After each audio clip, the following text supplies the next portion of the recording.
Yo, what's up my brother, what's up my sister? This is your boy Oscar Ntege again with yet another amazing video. Now in this particular one today guys, I'm just going to show you how to edit. This is a client image. We're going to edit this particular image together from start to finish. Let me take you through what we're going to do. First of all, we're going to do a little bit of this raw conversion. We do some bit of post-production within the raw software. Then from there we're going to proceed into Photoshop, and within Photoshop we're going to do some skin retouch. We are going of course to remove all these things and of course edit out the various things that we want to edit out. Ready? Okay, let us dive into this. Okay, now this is Kyra. 10 years ago I did baby pictures of her. I did pictures of her mother when she was pregnant, and man, today I've been able to keep these clients with me for a long time. They're clients that now turned into friends and now family. So I thought I would do a tutorial on this. So I decided to mark her 10-year anniversary and we decided to do a shoot, and we wanted it to be themed the sunflower shoot. Ready? Let's dive into this. Now let me just take you through it. Whether the picture style I love using is landscape picture style, because landscape gives the brown skin tones a bit of more vibrancy than these other tonalities. For example, Adobe Standard, I don't know why it makes African skin look so dull, like people don't have blood. That is my opinion. Even the Lightroom presets, I think they were made for people for Caucasian skin. These people who do these presets have never done any presets meant for really dark skin. So that is why I usually prefer using landscape, because landscape brings in a bit of vibrancy into the skin.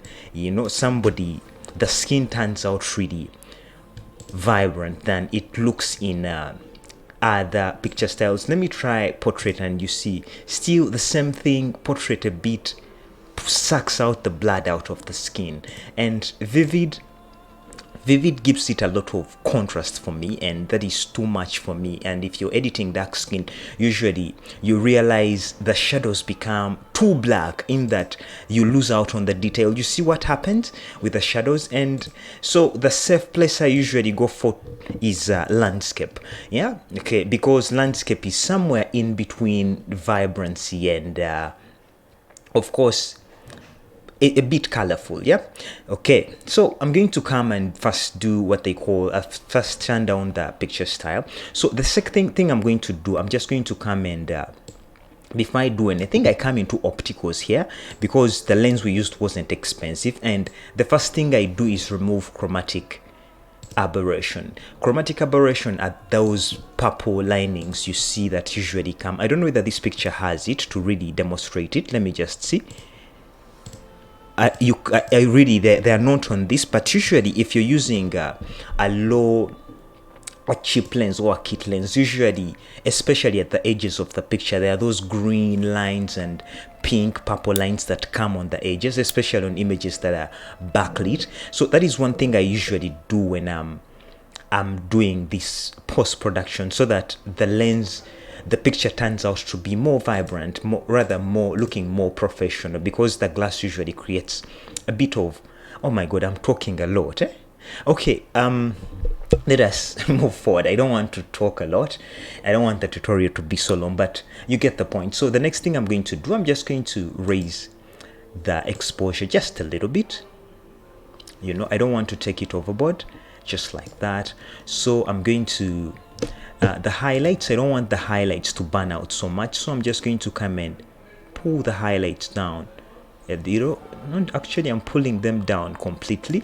Then the next thing I'm going to do here is I'm going to come and increase some detail in the shadow, not in a way that it gets, now this is too HDR for me, and I don't like the look here. But we are going to do much of the correction in the post-production, but still I don't like the way the flowers have come out here, and so I'll just come and bring back the highlight just a little bit. So the next thing, I don't touch the texture thing, because we can always sharpen in Photoshop.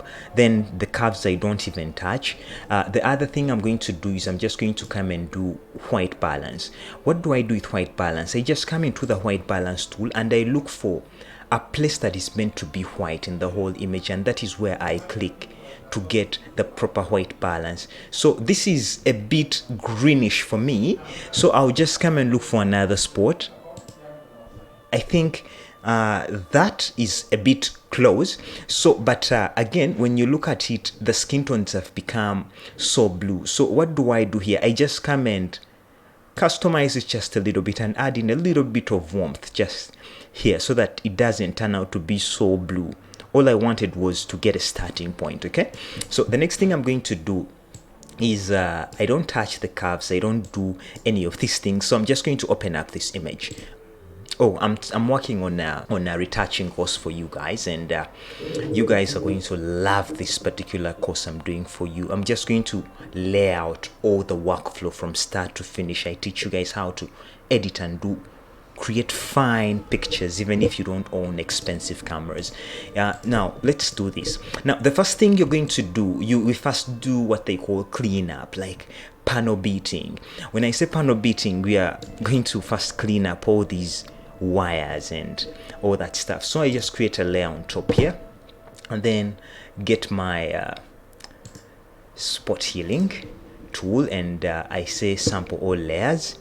Make sure you say sample all layers there, make sure the hardness is in, and then I just begin cleaning up these things.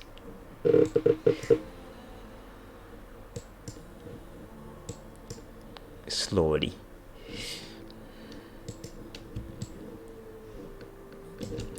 I don't like the way these edges are also acting up.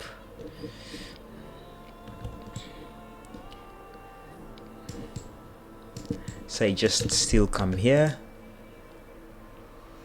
We use that fish of flowers, but since it's an Instagram picture already, I'm not going to do a lot of cleanup. Still, I'll just come and do simple cleanup, of course, so that I don't do too much editing at the end of when I start doing the frequency separation. So I just do, you know, simple touch-ups at the start for starters here. Basically I want to finish most of the panel beating here at the very start so that the picture doesn't look overly done, you know. The spot healing tool is really very good for editing such, you know, it does magic.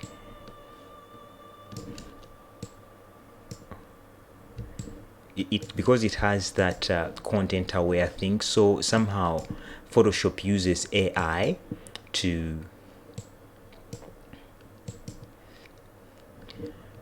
somehow clean up the edges and the like. Same applies here. So I just want to get rid of these edges that make the flowers look so artificial. Well, they don't change a thing, but they change a little bit, you know, of the general outlook and feel of the whole thing. Because oh, this is too bad, man. Okay, so I just come and walk through all this, and I mean, this is a very powerful tool, you know, especially if you're doing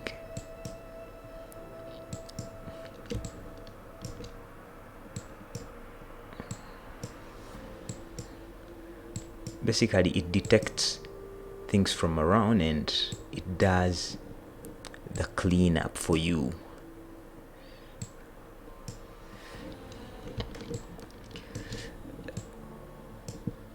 Okay, the flowers look too but since it's an Instagram photo, we can, you know, get away with it. And okay, now let us look at this. Now we've finished. Look at this. That's the before and that's the after. before we've basically cleaned up, done the panel beating. So the next thing we're going to do, I'll just merge this by pressing Ctrl Shift and E to merge this layer down. My computer is so slow. I mean, it's I can't believe that it is taking this long just to merge an image. Anyhow, I'm going to buy a new computer, I guess. So the next thing we're going to do, we're going to come here into filter. Okay, what we're going to do next, we're now going to do skin retouching. So how do we do skin retouching? We're going to come here and of course let us get into our actions window. Actions, I already have a frequency separation action, and I don't want to go through all that particular process of high frequency separation, but you can watch the frequency separation video over here. Okay, for the sake of you who have not been onto my channel, let me do it for step by step. So you come duplicate this layer twice, right there. You come into, we shall name this color, and we shall rename this texture. Okay, now here is the thing. If you don't know what frequency separation is, frequency separation basically is a skin retouching technique that helps you edit textures of an image all alone and colors of an image all alone. Basically, you have textures on their own layer and you have colors on their own layer. Look at it as getting a song and separating the instrumental from the vocals, in that you can edit the vocals on their own separate cassette and also editing the instrument on its own separate cassettes. That is the only way I can separate it, as I can do it as a layman. Okay, look at it as a woman removing their wig, putting it and combing it while leaving the head on the other side. Now look at the wig as the texture and look at the head as the color. Does that make sense? Then after combing the wig, you can always merge the wig and the head together so that you get a fine piece of a woman. Making sense? Let us get that into it. So now you come here into, make sure you come select the color layer and see this. So you come and say filter, you say blur, you come and say Gaussian blur, and then we are going to blur out. Now for every skin texture that we want to maintain in the final image, it has to appear blurry. I would say this again. For every skin pore you would want to see in the final image, make sure when you're blurring out, it is blurred out, because everything we are going to blur out in this particular layer is going to resurface in the texture layer up here. Because what we are telling Photoshop here, we are telling Photoshop that, hey, everything I'm going to hide here, where it has to be transferred onto this layer. Okay, so let us do this. So you come and you blur it out. We make sure I still want this texture to be seen in the final image. I still come and every texture I want to blur out. Is this? I still want that texture, man. I still want the texture, you know. And I think, yes, yeah, I think that is perfect. So I'll just come here and say, okay, so now it is time to subtract the texture from this, but the texture we blurred out is supposed to, it's time to transfer it to this. How do we do that? You come and click onto the texture layer, make this visible again by clicking the eye icon. So you're going to come here and say image, apply.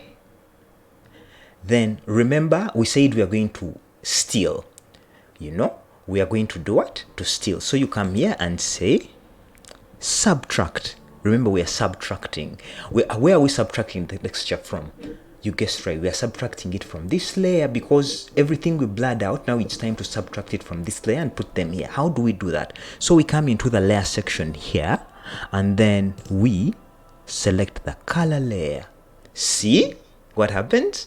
So you put the scale at 2 and the offset at 128. Leave the rest as is and we say okay. Okay, like that. So the next thing we are going to do, we are going to say linear light. As simple as that. So you're going to come here into color, and then we begin working on the skin tones. So how do we do that? You come here into get your lasso tool, make sure the feather is in 18 or 35, and then we begin blurring out. You come, select this particular layer like that. You say filter, blur, Gaussian blur, and you begin, let us put it at 0. You blur out until you see that the skin has become even. Don't take it overboard because it gives you a flat look, and we don't want a flat look. So put it there in such a way that you see how the skin tones are getting fine here. But again, as you do it, make sure you don't lose out on the highlights. Okay, so you shall keep it around here, like that, and then we come, we press Ctrl Alt. Oops, sorry, I'm used to using old version of Photoshop. So if you want to repeat the same action, you press Ctrl Alt and F, or Command Option and F if you're using a Mac. To repeat the same action, you still come here, we select around the cheekbone area, Ctrl Alt and F, still the same thing here, Ctrl Alt Shift and F. We come, you make sure you don't select like big chunks. You select small chunks so that you maintain the simple contours that are within the whole face, like that. See, I mean, it's that simple. Look at that, guys. Isn't that so beautiful? I mean, we've not done a lot. Now we are going to work on the texture layer. We finished working on the tones. So she does not have a lot of pimples, and I don't think there is really a lot to work with on her texture because it's a little girl. So the next thing we are going to do, we're just going to come here and say a black and white layer. We create a black and white layer to make the pimples more visible. So you come here, click onto the black and white, and we crush the reds. Yeah, you see, even if we crush the reds, you realize that there is really no texture to edit out. So we just come and zoom in. Yeah, get our spot healing brush. We make sure it's hard, and then we just come and just click. Oops. All right. Oops. Okay, we said sample all layers. That's why this thing turned black. Okay, so what do we do there? We come and unclick this, and then we just come and click over that. You see, like that. It was showing us black because we were still in sample all layers. So we come and do that.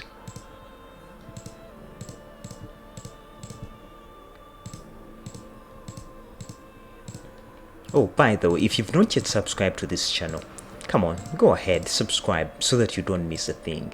My goal here is to help as many beginner photographers as possible, is to help as many people, especially in Africa, as many as possible. Man, I don't know who else I'm helping in the world, but I feel I'm obligated. I feel it's my calling to help somebody out there struggling, because I did struggle as I didn't have any connections in government. That getting a job in Africa was very hard, and the only thing that saved my life was photography. So I feel obligated really to help somebody out there struggling. I don't know what you're struggling with, but man, okay, see what happens if you have this, if you don't have this actually checked. So I'll press Ctrl Z to undo, and I'll come here, change this and say to current layer.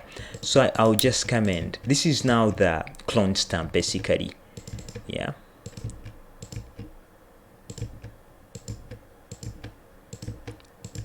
so you just come, press Alt on your keyboard. If you want to select, you press Alt and then you click to select, and then you click. Okay, you alt, click to select a part that doesn't have a pimple, then you click again on a part that has a pimple to cover. It's that simple. You press Alt, you click, and then you click again to cover. Alt, click, like that. As simple as that. But we don't have a lot of pimples ready to cover in this particular thing. So I think the next thing we are going to do is I'll just undo the black and white layer, this one here, and delete it by dragging it here in the... Oh, come on, man.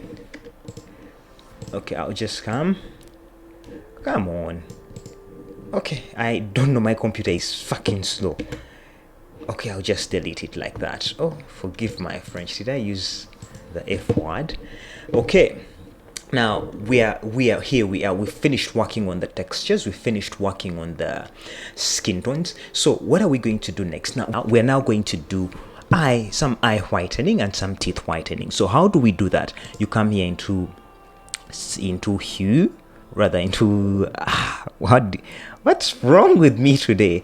You come here into hue, saturation, and then you reduce the saturation here a little bit, bring the brightness up, only look at the eyes, and then we're just going to come and change here the what do I call it, the hue of the white, because white is not white as such. So what we do here, we come and just take it into, press Ctrl I on your keyboard, and then we zoom in here, and then you just come, and then we just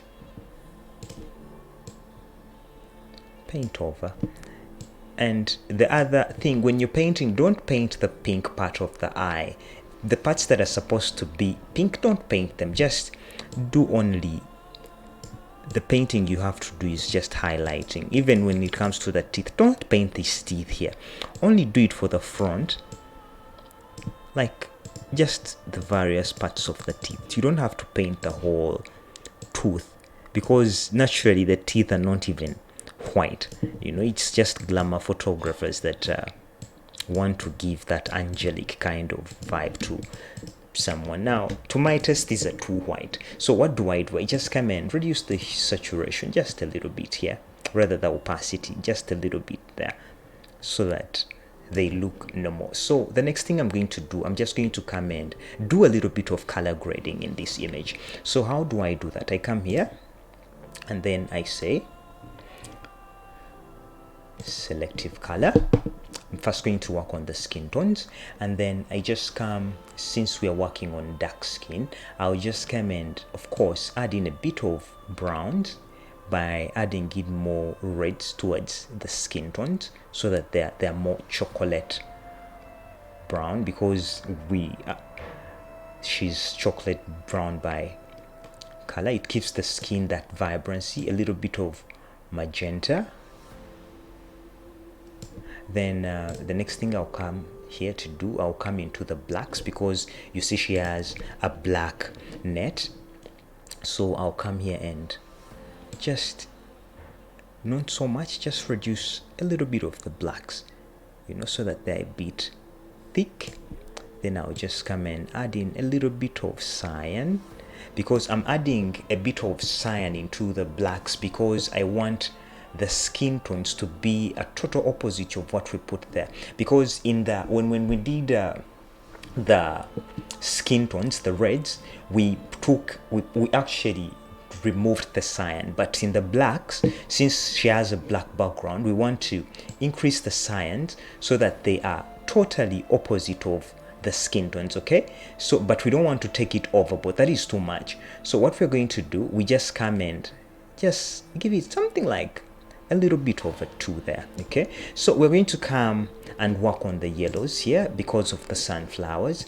So for the sunflowers, I'll still just come and definitely increase the yellows so that they are more vibrant, because remember, it's about making something beautiful and lovely to look at. So right there, I'll just increase the yellows a bit. Then I'll come and brighten them even more, because it's the yellows that are giving us those particular colors and the vibe.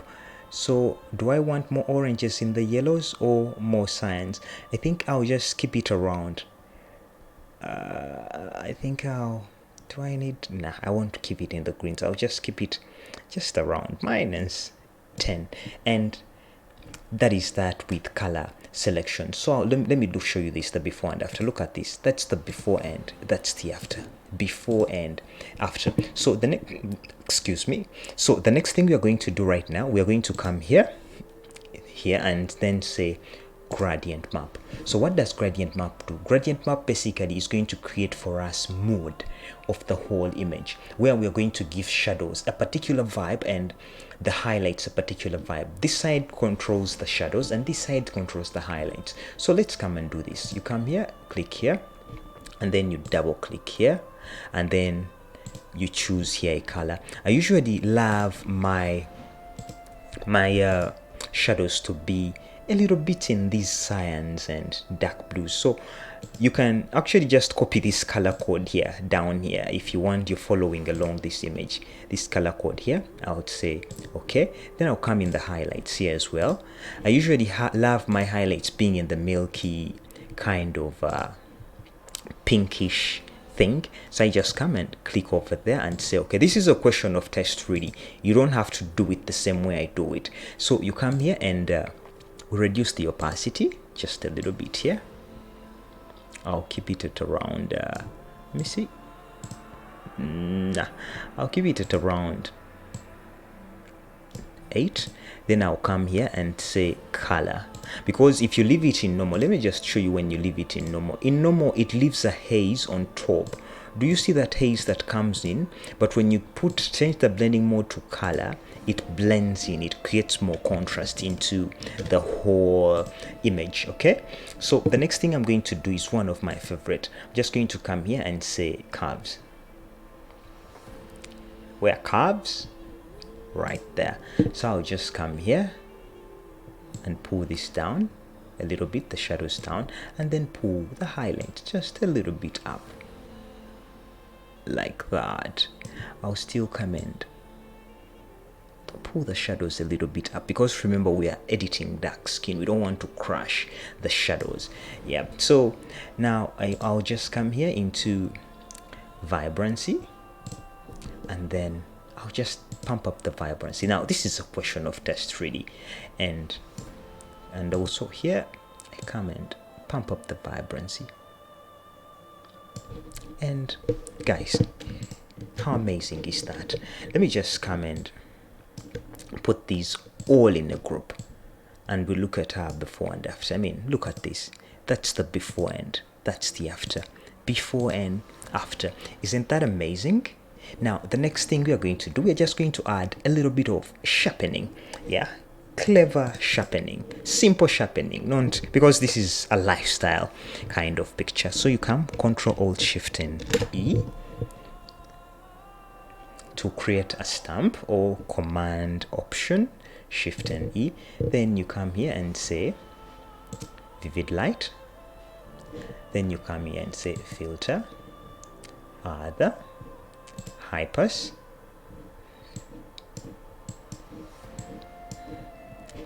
So look at that. So I'll just keep it, let me just give it at 0.5 pixels. Ooh, this is too much. 0.5 pixels like that. Now I don't know whether you'll be able to see it on the screen, but let me just show you what we have.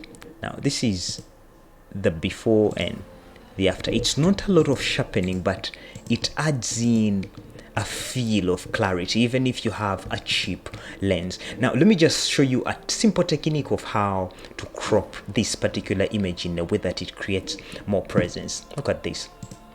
I come for example, if I'm to put it in a 4x5, like 4x5 inches. Ooh, did I say 5x5? 4x5. Yeah. So I'll just come and then I make sure the eyes lay on this particular line. Either your point of view has to lay on one of these lines. So I'll make sure her eyes fall onto this horizontal line if I'm cropping like that. That is so that when somebody looks at it, they see the eyes first before anything. You know, if even possible, I would come and just maybe pull this in a little, just a little bit in, and then I just bring it up there so that I move this eye particularly closer to this point, because the first part that a person sees when they are looking at an image, they look at that point, that point, that point, and that point. You get what I mean? If you cannot have your eyes on these points, at least have a particular part of the goal of what you want people to see first in line with the eyes. So I'll just make sure the eyes lay onto that particular thing, and this corner is closer to that. It's a simple thing, but yet so powerful. So I'll just say enter. I mean, guys, that's that for today. I hope you guys have enjoyed this simple tutorial. I hope to see you in my next tutorial. If you've not said subscribe, come on, subscribe, join the family. Let us move your photography to the next level. I'll see you in the next video, and adios.